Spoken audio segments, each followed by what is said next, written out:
Good evening and thanks for watching. I'm Dan Martin. First tonight, the State of the State address is now less than 24 hours away. And tonight we're learning more about a local tie to the annual speech. A Boardman man will be sitting in the audience, personally invited by the governor after his son overdosed on prescription drugs. Both he and the Kasich administration are fighting to keep other families from going through this kind of tragedy. First News reporter Miriam Hobbs talked to the man today about his mission to help others.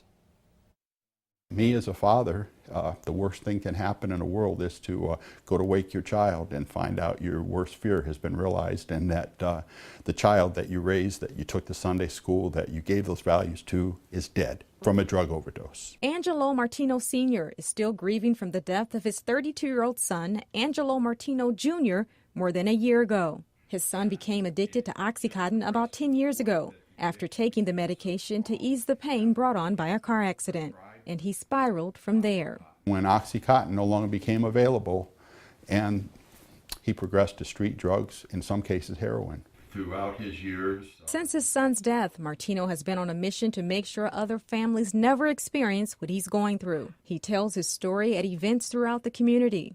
And it was his speech at the Yes Fest at Boardman High School recently that got the attention of Governor Kasich.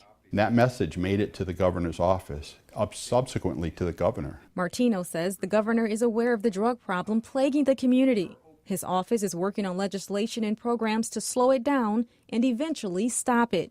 One of his efforts is the Start Talking program.